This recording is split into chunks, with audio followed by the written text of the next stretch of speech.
Metsetoɖo mitɔ le mikudo zãzã egbe yi aklono zãgbe azã gbãngɔ ɖo avivɔsɔ me o wɔme yi agbo zukametɔ boma ɖo aso alo boma ɖo asia amolodze egbe si azãgbe wɔ esoɔ anatsite ɖo numɔkɔtɔwo wɔme ka ɖo aso alo wɔme ɖo asiɔ mena ɖo ne kumolodzi ɖo kɔndo kpɔ ɖo aso kpasi potenti trala ni misitɔ dzekɔ xɔ misitɔ mo edisa kpe ɖe yɔ ela zɔmɔ vivi ɖe la wa biɔ gbezã mitɔ me bɔ nukui ko na de mikla ɖo ne ɖɔdzi ɖo akpɛsi akpakpe yɔ wɔni blo dede ɖo etɛwotso asutoe alo asitoe yɔ ena mɔnu dze do gege ɖo akpa ne ɔƒe nue trala wɔme no tokome kabɔ zanɔku bɛ ɖo ne ɖɔdzi ɖo eo azɔ ɖe gbe me atɔ mena ɖo ne ɖɔdzi egbe si azãgbe yɔ wɔni wuli bonu wɛ de mikla ɖo ne ɖɔdzi ɖo azɔ si akpakpe yɔ ani tso kpɔmɔ ɖɔdzi ɖo nukɔ ina ti nu le azɔ si akpakpe ɖuɖedzi na ti nu le azɔ si akpakpe wɔ eso na ti te ɖo wɛ de wɛ mika wa lamɛ nanɔ gã si akpakpe yɔ mina ɖo ne kpɔmɔ ɖɔdzi ɖo esi tɛ kpɔmɔ gbɔdze kpe ɖe yɔ ena zɔmɔ ina ɖo gãdzi ɖo agbaza me mime ka yi agbo zukametɔ lɛ boma ɖo asu alo boma ɖo asia mina ɖo mi kpɔmɔ ɖɔdzi ɖo dizan de diɔ mina mɔ ɖɔdzi awa dzidze na wa asu kpasi potenti mɔ kɔndo kpɔ na ɖo mi teti wɔme maka ɖo asu alo wɔme ɖo asia mina ɖo ne kpɔmɔ ɖɔdzi ɖo dandan me yɔ mɛ na asu no alo mɛ na asinu yɔ ekusɔ lili me tso anamɔ mɛmɔ kɔtɔ mi wa akpɛsi akpakpe yɔ mina ɖo ne kpɔmɔ ɖɔdzi wɔme ma ɖo nunini de di ɖo akpɛsi akpakpe yɔ wɔni tso kpɔmɔ ɖɔdzi ɖo dandan me yɔ nue na akpɛsi akpakpe si xo bɛnɛ ɖɔdzi le akɔe mina zã alo nu ɖe mi dza xɔ numɔkɔtɔ alakpe mina yiwatɔ mi ka wa lamɛ na gã si akpakpe yɔ mi mɔ ɖɔdzi alo gãdzi le agbaza mi mo lɛ bɔ gãdzi le agbibɔ me mi wa azɔ si si akpakpe yɔ mina ɖɔ wɔme to ɖo kum ɖɔdzi ɖo azɔ to na yi nukɔ wɔle su to ɖo anati te ɖo wɔ de wɔ boka to ɖɔdzi ɖo nu ɖe dzi na ye mi tɔ dandan wɔkui akana zã wɔ wɔkui wolokpo gɔ mi mɛ ka yi wɔ ɖo bu lɛ yɔ mina ɖɔ mi kpɔ ɖɔdzi ɖo mina to ɖɔdzi wɔme ma ɖo asu alo wɔme ma ɖo asia mɛ anamɔ di yɔ ana yi wɔn me di trolo ɖo tɛntɔmɛ nu eno yɔ lɔ coup de foudre ewe ana yi mi mɔtɔ wɔmɛ ka ɖo asu alo wɔmɛ ɖo asi yɔ mina ɖɔ mi kpɔmɔ ɖɔdzi ɖo dandan me yɔ kɔndo kpɔna asu kpasi potenti mɔ vivi na lo mi tenti mɔkana ɖɔ wɔ lo ko yi se mɔ ɖɔdzi ɖo akpɛ zizan tɔ wɔni ni tame kpɔ wɔ tso zan akpɛ ɖo egbe si azãgbe mama anazan akpɛ gbɔ bɛ kana vɛ o nu eɖo so mɛ ne dzawo yɔ me lokpo mi tɔ yɛ ka yi se mɔ lɛ yɔ mina ɖɔ mi kpɔmɔ ɖɔdzi ɖo eka yi elame na lo gã yi si akpakpe yɔ mi mɔ ɖɔdzi mi na lo gãdzi ɖo agbaza mi bɔ nukɔ yi na ti nu mi wa azɔ si akpakpe yɔ mina ɖɔ mi ɖɔdzi ɖo nu wiwa mi tɔ lɛ bi kpi ni koe tɛ nu wiwa mi tɔ ɖe wuma yi gidigidi o ena zɔmɔ nukɔ yi na ti nu mi wòkui mi kana zã wɔyi wòkui gbanuku wòyi gɔ mi mɛ ka yi kansɛ lɛ bɔ mi lɔ lɔ agasa lɛ yɔ bo ɖo asu alo bo ɖo asi yɔ mi mɔ ɖɔdzi ɖo dandan me yɔ asu kpasi potenti yɔ kɔndo kpɔ ɖi bɔ fifa de wɔmɛ ma ka ɖo asu alo wɔmɛ ma ɖo asia mina ɖɔ ne kum ɖɔdzi ɖo numɔkɔtɔ eɖo dzidzro wo yɛ ɖɔdzi ɖo dandan me yɔ mɛ ne asu no alo mɛ ne asi no yɔ mɛmɔkɔtɔ ana yi mi mɔtɔ bokela ɖo ne kum ɖɔdzi ɖo akpɛsi akpakpe yɔ suwɔ ɖo ɖagbe wa nu mi gege bɔn mi na to ɖɔdzi ɖo ni dɔkun de ɖo mi si bɛ yi fa mi si dɔkun de bɔ mi dɛ ɖo nuku kpe de wo yɔ numɔkɔtɔ mi na kpe nuku de wo bɔ du de dzi na ti nu mi bɛ ka yi ɖɔdzi mi dza xɔ nde bɛ yi ɛkungba de mi dza xɔ alo ɛkungba si xo de mi dza dɔ numɔkɔtɔ yi na lɛ bɔ yi kpikpa mi tɔ mi wa lɔ mi na lɔ gã yi si akpakpe yɔ mi na ɖɔ mi ɖɔdzi ɖo mi na lɔ gãdzi ɖo agbaza me ɖo egbe si azãgbe nukpo de mi na tún kpɔn ɖɔdzi ɖo ide yɔ mi na de kpo ɖo egbe si azãgbe bɔ dagbe na ti mi azɔ si akpakpe yɔ mi mɛ yi kansɛ lɛ yɔ mi na tún kpɔn ɖɔdzi ɖo azɔ mi tɔn nukɔ yi na ti na mi dze suwɛ na zɔn mi ni tún kpɔn ɖɔdzi ɖo nutsi kɔ ne mi le azɔ si akpakpe mi do na gbɔdze mi la yɛ vɔ reprendre bɔ nukɔ yi na ti ne mi wòkui na mi na zã wɛ wòkui tantɔn gɔ mi mɛ ka yi kinikini lɛ yɔ mi na ɖɔ mi kpɔn ɖɔdzi ɖo mina tu lɔ dzro uvɛ kpe ɖe na le asukpa si potenti nu vɛ do we gɔmetɔ na sukpɔ wɔmɛ ma ka ɖo asu alo wɔmɛ ma ɖo asia mina ɖo no kum lɔ dzro mɛ anamɔ di zan de di lo egbe si azãgbe alo semaine lɔ mɛ yɔ wɔmɛ ma ɖo dzi de debu de wo do etɛ to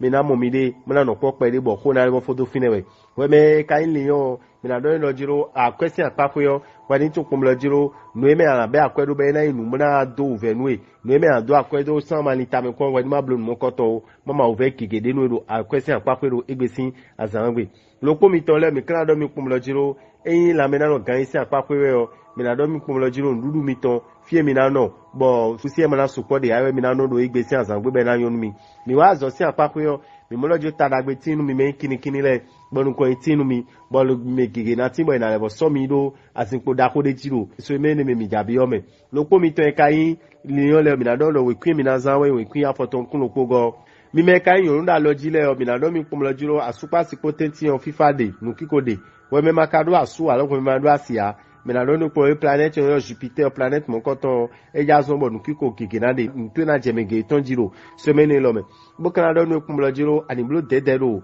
akpɛ zizã si akpakpe dede biblo wa ndo ete e mazan akwe gidigidi o eni tulo jiro akwe zizan de suo eno ni tame kunwo chumno zan do tame no gba keke we chumno makwe mon koton we na ni ena de akwe ton gidigidi e kunyonu we me vierge ro ko mi kan do mi kumulo jiro e azo si apakwe we o mi na do mi kumulo jiro mi na tulo jiro mi na lebo titero mi de o cho le limitole na yin wiwa mi ni titero mi de o ma do ve nu mi de o eni ajo e wa de alo azo e wa de o nu mo koton ena pa wi dandan jawe lo ko mi ton la me na lo gan si apakwe o e do mi ni no tameli ni dagbe do mi de o yo wudo health positive ena zumo nu ko ina tin mi we kwi mi na zan we ki kan de nu ko enengo mi me kayin nu dagan le bo mi lo do balance le o mi na don balance le kumulo jiro mi ni tun kumulo jiro dandan me asupa si potenti on kondo pode bo nu mi na le do po bo nu ko ina tin mi o ewe mi na le ro igbesi azangbe we me maka do asu alo we me ma do asia mi na don kumulo jiro mi kumo won isi ko de budo apato ekwedo igbesi azangbe o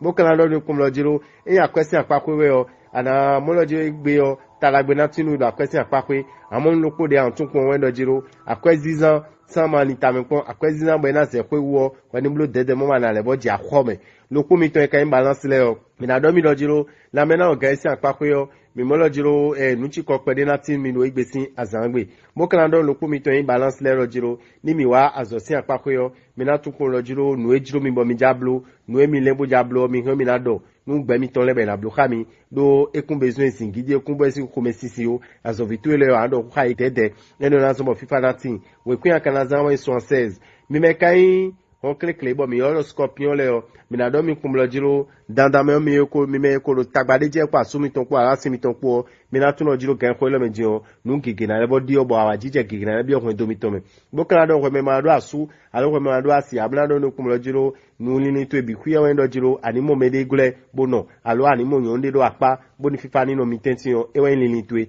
bo kan do akwesi apa ko yo ani tun kumlo jiro akwe enado enamo dan sama wande mra khomedu o ni gosi nu mo koton we ni gosi ali mo koton ji ekun ali to mama fi amadura wa na mo wedede lo po mi to e kan scorpion le o me na do mi kun lo jiro azosi apakwe yo me ni tun kun lo jiro ni mi tepo moto nle bi fi bodo lili dagbedo mi de wo azomi ton nu ko inati na we kwe mi kan za 45 mi me kan gada to bo mi yo sagitele o me na do no vi mi to in sagitele kun lo jiro me ni tun kun lo jiro we me ma do asu alo we me ma do asia tanda me yo me na asu me alo me na sinu yo ekusuna no lili mechu ana imi moto ba kan bo mo me ba wa jije na tino mi tentin we me ka do asu alo we me do asio me mo lojo ko me sin pede na wa mi tentin mo nu sigidi gege na wa hun mi ni blo dede do asupa sipo si tentin bo kan do mi kun lo jiro we me ka lo tekon ina so akodewe we me lo tekon bo akweto ede na go sin fide mu na wa ero do jiro nu mo koto ina wa igbeje na fe onu pede won we ma do nu kun mo koto de dimbo na abi akpo bi mo do brolo me o lo ko mi ton le o bo kan sa itele o mi na do mi kun lo jiro la me na no gan si apako yo mi mo lo jiro u ve pede na de mi bo mi na nu komesi na zon do akwe mi na lembo na mo mi na mo awe zo komesi na zon bo igbesi azangbe mi kula nu gan jiro agbaza me o mi wa aso si apako yo mi na do mi kun lo jiro me gege na ti mi na do mi na do tagba mi me ko mi pala zo lo po me o gege na ba mi na do jongi do azo mi to me hun mi ni titero mi de u bo ma jo mi de do we kwe mi kan za ewe 65 mi me kai yawo izogbano le bodo asu alobodo asio mi na do mi kun lo jiro asupa si potenti yo ko me sin pede na wa nu ma mo je me de gbe me ko gege na wa we me ka do asu alo me do asio mi na do mi kun lo jiro kan ko le me we ma do nu kun mo koton de din bo ni na won isi apako yo mi wala azo si apako yo mi na do nu kun lo jiro we ni tekon mo ni akwezizan wutu we ni depo akwe ma do nu kuton akwe ma linpon chomna bedo ndeme e wa do no hono tro kun wo so ade akweton e lo woni blo dede nu we me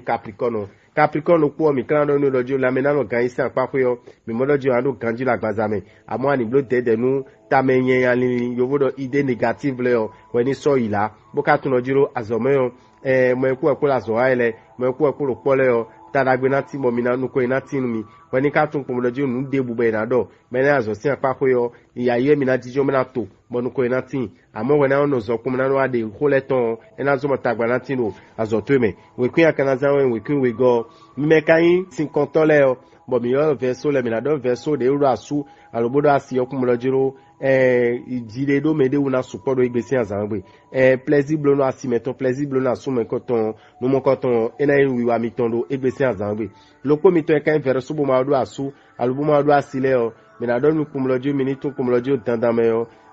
mina mo mena asumi alo mena asinumi o numo koton ekunso na lindi o do taragbe tin mi ro apa ni okwe bukala tu kumlojo akwesi apako yo mi me masodo nukundu akwede webo ekoyin akwe ni ro mi si den liyo mini tu lojo me mo koton kuija mi na de be na yiro mi alo na hu wonu mi mo na so akwe mi ton jonu mi ro egbesi azangbe bukala do me verso o mina do lojo ni ado temede bawe ado akwe balo akwe de die do azode me on weni do hu mo koton e na sekawe eni ka yin la mena organisi apako yo ero nu chi kono weni te pomo gboje mona lebo mo wede me ganji lopo mi to e ka lo verso yin ele o mina do mi lojiro azosi apako yo mini tun lojo tamelini dagbe o mini do azomi ton kon bodo nu kon yi dagbe do azomi ton kon azo nu kon inatina we kwi mi kana zan we kwi kunu kon atongo mi me ka yin hwebile o mo mi yodo poisson le mina do mi kumlojiro mi me mo koton do asu arbodo asio mina tun kumlojiro e dandameyo nu ena zo mo fifana no asupa siko tentinyo ewe yin khoma funfun pe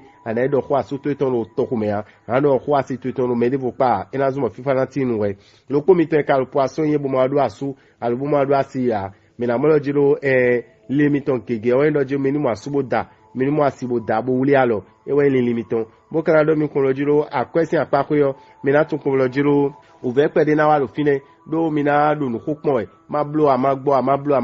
mina blo nu mokoton bo kana do nu kumlojiro ani blele bo blo dede bo nu ndebude na hewa nu alo kho debude na do anu e do akwesi apako yo ba molojiro emi kumdo mo jemeton wo ni ma do tamewu mama na etoro davi ganwe bo kana do we mi poisson lo po do jiro dandameyo nu ena zo mo talagbe na tinu nu ena zo ma do ganji la gbazomeyo ewe ndo je khuini no e ma do zingidi tin lo gbese asangbe o sport mi ton no be na blo sport am blo sport de so ni ton sport de na blo bo gbadanu amran yo na pe bla dam lo be na jemenu yo ena zo mo talagbe na tinu bo kana do we mi poisson kumlojiro azosi apako yo ani tun kumlojiro talagbe tinu mo no ko tinu we kwi anazan ewe second week ewe anazan mo dagbe na tinu lopolopo mi ton yin poisson le dame o rabital ndogbe mi bolo ma ogbe to fifa ni kondo mi me jiro egbe yin akuno zangbe yo ena chen lopolopo mi ton. Pour ne pas rater les prochains numéros,